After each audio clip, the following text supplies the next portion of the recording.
फलौदी सट्टा बाजार का जो अनुमान था उस हिसाब से जो नए आंकड़े फलौदी सट्टा बाजार के सामने आ रहे हैं वो आपको आगे दिखाएंगे, क्योंकि अब फलौदी सट्टा बाजार ने भी पलटी मार ली है। भारतीय जनता पार्टी को 119 से लेकर 122 सीट राजस्थान में, तो कांग्रेस को 66 से लेकर 68 सीट, यानी राजस्थान में भारतीय जनता पार्टी की सरकार बनती नजर आ रही है। लेकिन अब जो आंकड़े हैं उस हिसाब से चौंकाने वाले आंकड़े बन सकते हैं। जबकि मध्य प्रदेश को लेकर 108 से लेकर 111 सीट, तो कांग्रेस 113 से लेकर 116 सीटों का अनुमान, जबकि छत्तीसगढ़ को लेकर 33 से 35 सीटों पर भारतीय जनता पार्टी 52 से लेकर 54 सीट का अनुमान फलौदी सट्टा बाजार ने लगाया है। लेकिन अब फलौदी सट्टा बाजार ने भी पलटी मार ली है, क्योंकि जिस कारण से वोटर्स इस बार यहां पर शांत रहा है और जिस कारण से यहां पर चौंकाने वाले आंकड़े भी मध्य प्रदेश से सामने आ रहे हैं, क्योंकि इस बार वोटर्स साइलेंट तौर पर दिखा है और जिस कारण से दिखा है उस तरह उसने काम नहीं किया है। सीधे तौर पर माना गया है कि कहीं ना कहीं यहां पर जो है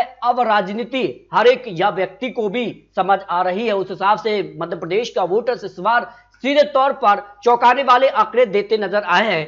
तो शुरुआत करते मिजोरम की 40 विधानसभा सीटों पर वोटिंग खत्म हुई है। करीब 40 सीटों पर 77% यहां पर मतदान देखने को मिला है और जो अनुमान लगाया जा रहा है मिजोरम को लेकर उसमें मिजो नेशनल फ्रंट और कांग्रेस के बीच टक्कर देखने को मिल, लेकिन इस बार जो आंकड़े बन रहे हैं वोटिंग के बाद जो आंकड़े रुझान हो सकते हैं उसमें 15 से 17 सीट पर कांग्रेस, तो 15 से 17 सीट पर मिजो नेशनल फ्रंट के बीच ही कांटे की टक्कर देखने को मिल सकती है। जबकि अगर बात की जाए जोरम पीपल्स मूवमेंट को 5 से 8 सीट और अन्य के पक्ष में 1 से 3 सीटों का अनुमान दिखाई दे रहा है। यानी मिजोरम में सीधे तौर पर कांग्रेस और मिजो नेशनल फ्रंट के बीच ही कांटे की टक्कर है, लेकिन जनता ने इन बड़े नेताओं की किस्मत का फैसला ईवीएम में तय कर दिया है।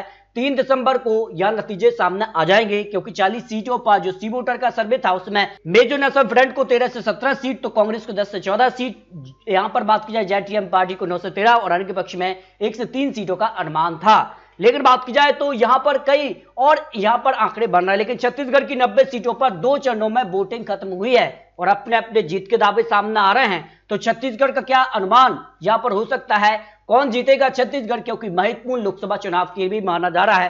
पहले फेज के लिए यहां पर करीब 78% मतदान देखने को मिला था। 9 जिले और 20 सीटों पर वोटिंग हुई थी।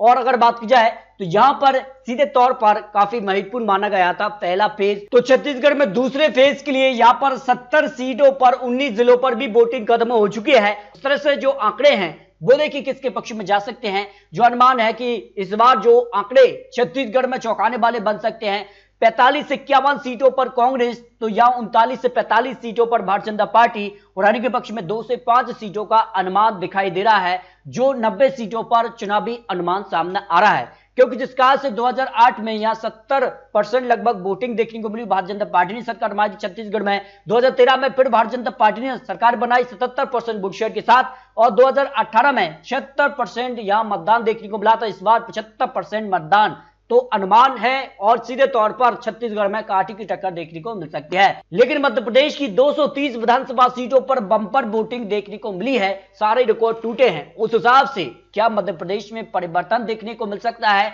क्योंकि जिस कार के आंकड़े बढ़ना है, क्योंकि 77.02% मतदान मध्य प्रदेश में देखने को मिला है। तो बंपर वोटिंग के क्या मायने निकाले जा रहे हैं, कांग्रेस अपने नजरिए से मायने निकाल रही है, जबकि भारतीय जनता पार्टी इसे अपने नजरिए से देख रही है। लेकिन आंकड़े किसके पक्ष में जा सकते हैं, क्योंकि फलौदी सट्टा बाजार ने भी मध्य प्रदेश को लेकर अब जो आंकड़े हैं उस हिसाब से पलटी मार ली है। तो नए आंकड़े क्या इशारा कर रहे हैं मध्य प्रदेश को लेकर, क्योंकि मध्य प्रदेश में कुल यहां पर 5.6 करोड़ वोटर्स आते हैं, जिनमें महिला वोटर्स करीब 2.72 करोड़ यहां पर हैं, तो जबकि पुरुष मतदाता जो है करीब 2.88 करोड़ यहां पर हैं। तो इस तरह से अगर बात की जाए मध्य प्रदेश को लेकर साल 2023 में करीब यहां पर 77% लगभग जो फाइनल आंकड़ा है 77% वोटिंग देखने को मिली है। 2018 के मुकाबले यहां पर ज्यादा मतदान देखने को मिला है। 2013 में 72 थी और 2008 में 69, यानी सारे रिकॉर्ड मध्य प्रदेश के टूटे हैं। उस हिसाब से क्या अनुमान लगाया जा रहा है मध्य प्रदेश को लेकर, भारतीय जनता पार्टी ने यहां 230 सीटों पर चुनाव लड़ा, तो कांग्रेस ने भी 230 सीटों पर चुनाव लड़ा। इस बार बहुजन समाजवादी पार्टी ने 218 सीटों पर चुनाव लड़ा गठबंधन के तौर पर, और यहां पर बात की जाए 86 सीटों पर आजाद समाजवादी पार्टी ने भी चुनाव लड़ा। समाजवादी पार्टी ने 71-66 सीटों पर आम आदमी पार्टी और यहां पर जेडीयू ने भी 10 सीटों पर चुनाव लड़ा। और माने जाते हैं कि 2018 में समाजवादी पार्टी बीएसपी ने कांग्रेस को झटका दिया था, कई सीटों पर कांग्रेस को हार का सामना करना पड़ा था। तो मध्य प्रदेश में इन अन्य पार्टियों के चुनावी मैदान में उतरने से क्या त्रिकोणीय टक्कर में भारतीय जनता पार्टी बाजी मारेगी, इसको लेकर महत्वपूर्ण है, क्योंकि मध्य प्रदेश को लेकर इस बार महिला वोटर्स जागरूक रहे और बढ़ चढ़कर हिस्सा मतदान में लिया। उसका फायदा बीजेपी के पक्ष में जाएगा या फिर कांग्रेस के लिए, इस पर कुछ महत्वपूर्ण आंकड़े सामने आ रहे हैं, क्योंकि जिस खास से सभी 230 सीटों पर बम्पर वोटिंग देखने को मिली है। जो अनुमान है मध्य प्रदेश की 230 सीटों पर, उसमें कांग्रेस 110 से लेकर 120 सीट, तो भारतीय जनता पार्टी 99 से लेकर 118 सीट और अन्य के पक्ष में 0 से 2 सीटों की संभावना हो सकती है। उस हिसाब से मध्य प्रदेश में दोनों ही पार्टियों की सरकार बन सकती है, क्योंकि जिस कार के आंकड़े बन रहे हैं और जिस कार के रुझान सामने आ रहे हैं, उस हिसाब से मध्य प्रदेश में किसी भी अनुमान पर पहुंचा नहीं जा सकता है। फिलहाल यहां पर अनुमान ही लगाया जा रहा है कि मध्य प्रदेश में कांटे की टक्कर देखने को मिल सकती है। तो इस तरह से मध्य प्रदेश हो या छत्तीसगढ़ हो, अन्य राज्यों के लेकर आपको महत्वपूर्ण विश्लेषण दिखाए हैं।